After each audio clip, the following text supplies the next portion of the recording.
It started with Diego. He's been my best friend since middle school, the kind of guy who never shuts up during soccer matches.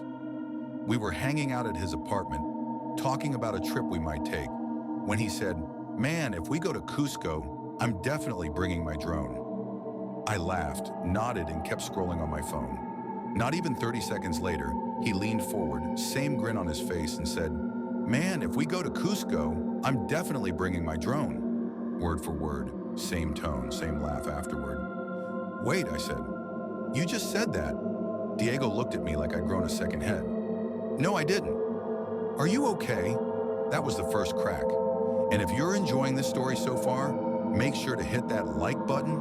It really helps me out. The next was my mom calling me by an old nickname she never used, Nikacho. She hasn't said that since I was 5.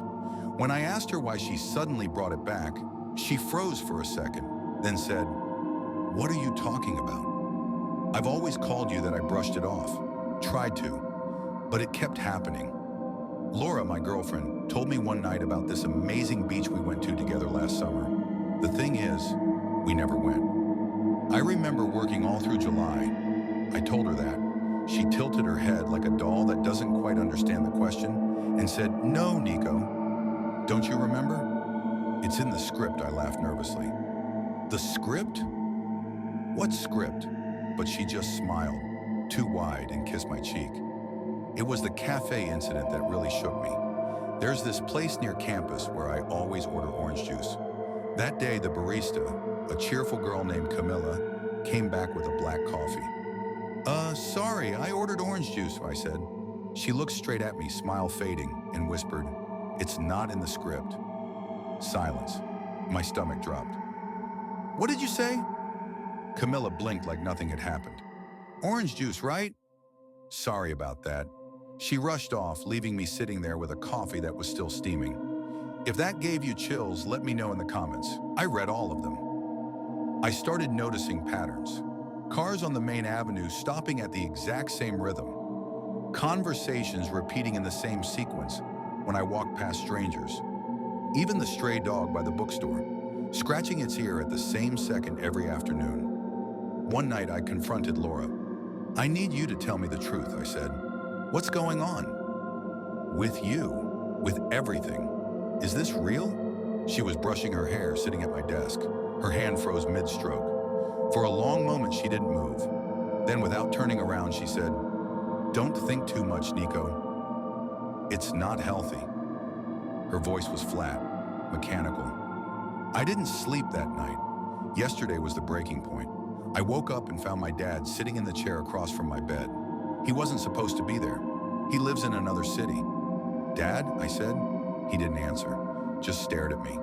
His eyes looked wrong, like glass. Finally, in a low, distorted voice, he spoke. "You're reaching the limit of the environment." I froze.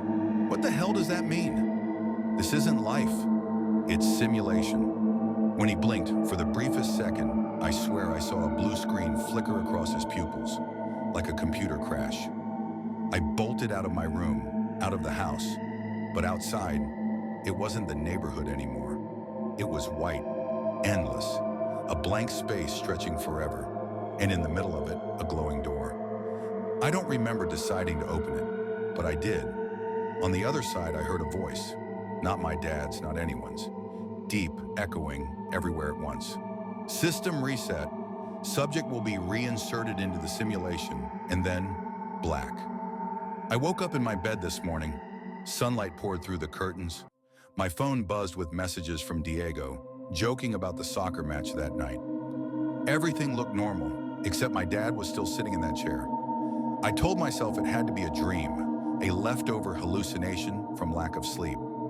But then he slowly turned his head toward me. His mouth moved, and I braced for the metallic voice. Instead, he whispered almost gently, "Nico, you have to stop asking questions." And then he smiled.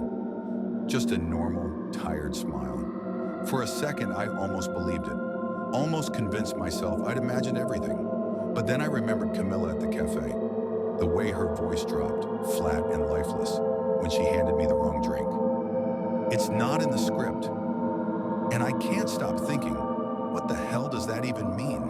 If you want more stories like this, don't forget to subscribe so you never miss the next upload.